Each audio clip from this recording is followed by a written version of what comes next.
Friends, welcome back. तो friends, अभी की लेटेस्ट न्यूज़ है।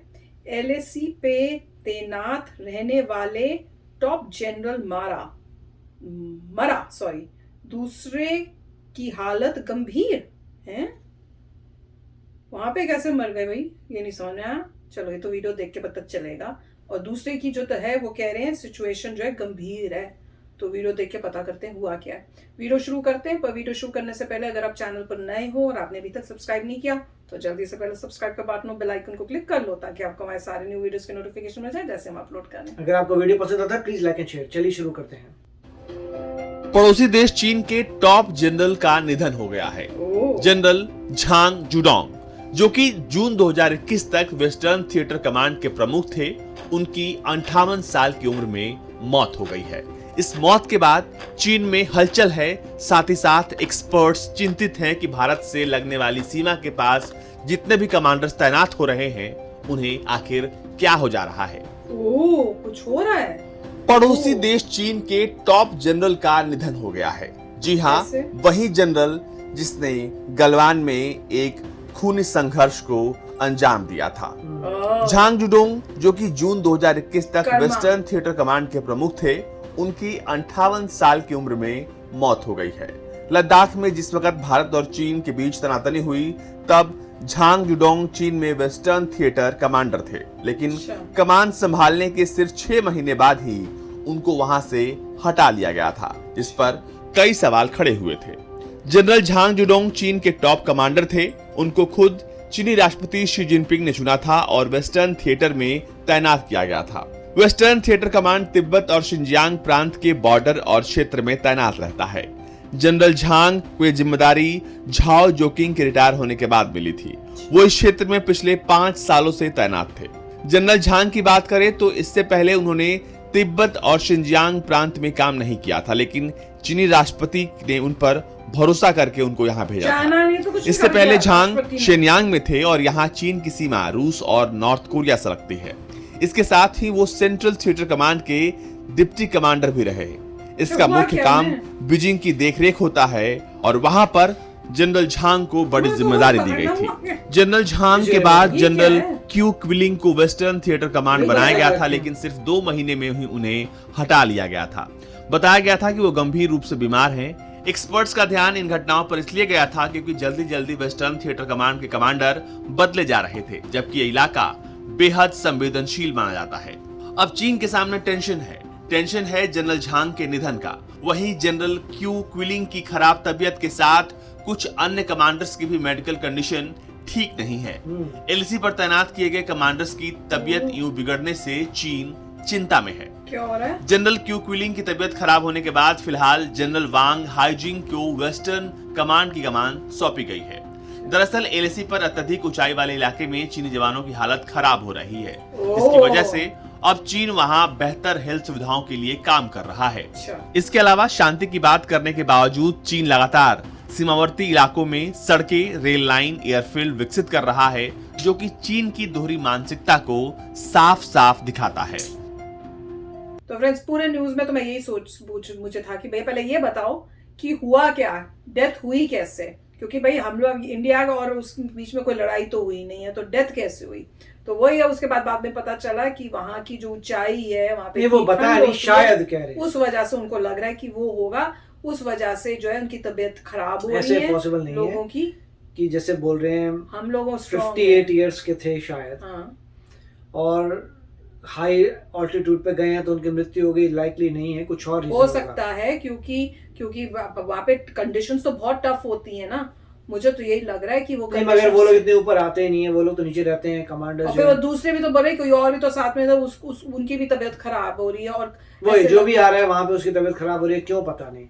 मेरे को तो ये लग रहा है कि इनको मेडिकली मतलब ये ऐसा खाना खुना खाते हुए, जो कहते हैं ना कि ये लोग रोबोटिक टाइप भी चीजें अपनी बॉडी के अंदर चेंजेस ला रहे हैं, कुछ चेंजेस अपने आप को करने के लिए। हो सकता है इन सब के अंदर कुछ ऐसे चेंजेस हो, और वो अब जब यहाँ माउंटेन्स पे आते हैं तो वो उसके वो नहीं है। और हमारी वो तो कुछ और चीज है, वो तो वॉरफेयर वो तो कुछ ऐसे चीजें बन रही हैं कि हाथ में लगा लो तो ज्यादा उठा पाओगे। वो तो कुछ और चीजें नहीं। मेरे को लग रहा है अंदर जेनेटिकली भी, डीएनए में भी कुछ पंगे कर रहे होंगे। मैं तो ऐसे मगर इतना डेफिनेटली है कि ये थोड़ी बात अजीब सी है कि जो भी बंदा आ रहा है, और ऐसा जो भी इंसान किसी भी मिलिट्री में हो उसमें इतनी स्ट्रेंथ होती है कि कोई एलिवेशन पे जा सके, राइट। और नॉर्मली जो हाई रैंकिंग कमांडर्स होते हैं वो टॉप पीक तक तो जाते नहीं है ना, वो बॉर्डर के पास जाते हैं, वो अपने जो भी उनके स्टेशन होते हैं, जो भी उनके मतलब बेसिस हैं, वहाँ मेन बेस में वो लोग होते हैं और दूर सोल्जर होते हैं। तो कोई बड़ा सीनियर ऑफिसर तो कभी नहीं जाता बिल्कुल ही बॉर्डर पे, वो तो उसको किडनैप हो जाए 100 प्रॉब्लम्स आ सकती है वहाँ पे, वो तो कभी जाते ही नहीं है, वो तो अपने आराम से बेस पे होते हैं। तो बेस में आप हैं और आपकी तबीयत खराब हो रही है तो देखना पड़ेगा क्यों हो रही है। मगर इसमें अब पहली बार हुआ है, इन्होंने इतना क्लियर नहीं किया कि ये पहली बार हुआ है कि दोबारा हो रहा है, शायद और बाकी भी सोल्जर्स कह रहे हैं कि हो सकता है बाकी सोल्जर्स भी अगर उनको भी ये सिम्टम्स आ रहे हैं फिर तो पक्का हो जाएगा कि ये वेदर की वजह से, और एक्लिमेट करने में समय तो लगता है। हाँ नहीं, और मैं क्या सोच रही थी, मेरे को एक बड़ा वो आइडिया आया था, मेरे को ये लग रहा है कि हो सकता है कि ये जो जिनपिंग है उन्होंने ही कोई इंटरनल, क्योंकि कह रहे हैं ना कि गलवान के टाइम यही थे, तो गुस्से में होंगे कि तुमने काइंड ऑफ फेलियर कर दिया है और कुछ उस वजह से पनिश किया होगा, और अब ताकि पता ना चले पब्लिक को इसका, तो ये बोल के कि भैया तबीयत खराब थी या कुछ, वो भी हो सकता है। कॉन्स्पिरेसी थ्योरी बोलते हैं, कॉन्स्पिरेसी थ्योरी तो ये भी हो सकती है कि जैसे बोल रहे हैं कि भाई उसको भाई बाबा कर दी है और नाम लगा दिया कि भाई नेचुरल कॉज से बंदा मर गया, तो कुछ भी हो सकता है लाइफ में। मगर नॉर्मली हाई रैंकिंग का मरना अपनी एज से पहले थोड़ा अजीब सा ही है, क्योंकि उसके लिए फिजिकली फिट आपको होना पड़ता है। अगर आपको इतनी हाई रैंक तक पहुंचना है तो अपने ज़माने में फिजिकली फिट थे, अब जाके ऐसा होना तो थोड़ी अजीब सी बात है। मगर डेफिनेटली यहाँ पे जो है चाइना में प्रॉब्लम्स आ रही हैं, इंडिया ज़बरदस्त टक्कर दे रहा है, इससे ये अच्छी बात नज़र आ रही है। गुड है, बहुत अच्छी बात है।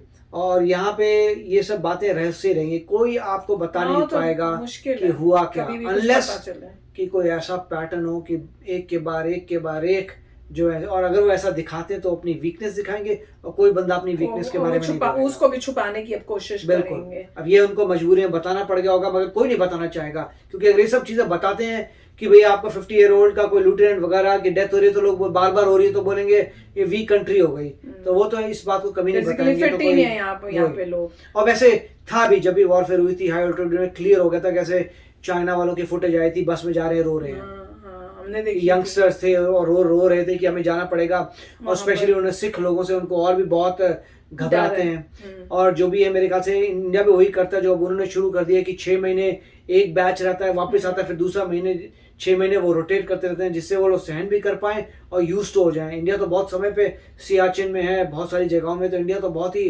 प्रोफेशनल है इन चीज़ों में, ये लोग नहीं है, तो ये लोग ये देख रहे हैं। मगर इनके पास बैकिंग है पैसे की, इक्विपमेंट की, बहुत सारी चीज़ों की, और इंडिया इसी को अब काउंटर कर रहा है। और स्पेशली ये भी था कि बॉर्डर में ये लोग अब जो है अपने सेंसर लगा के चले जाते हैं, अपने ड्रोन्स भेज देते हैं, तो बेसिकली सेंसर जब ब्रेक होता है उनको पता लग जाता है कि किसी ने इंट्रूजन किया अपनी लैंड में, उसके बाद वो ड्रोन भेज सकते हैं, ड्रोन से इन्वेस्टिगेट कर सकते हैं। तो टेक्नोलॉजी का यूज़ काफ़ी करें। और यहाँ पे ये भी था कि इंडिया ने भी वही काम करना शुरू कर दिया है कि जब भी आप अपने किसी यूनिट से, अपने बंकर से, अपने किसी भी स्पॉट से अगर जाते हैं तो वहाँ सेंसर वगैरह लगाए जाते हैं कि अगर कोई आता है तो आपको इमीडिएटली अलार्म बज जाता है और आपको इन्फॉर्मेशन आती है जो भी वाईफाई के थ्रू। वाईफाई वहाँ पे कैसे आएगा? सैटेलाइट से, और तो पॉसिबल नहीं है।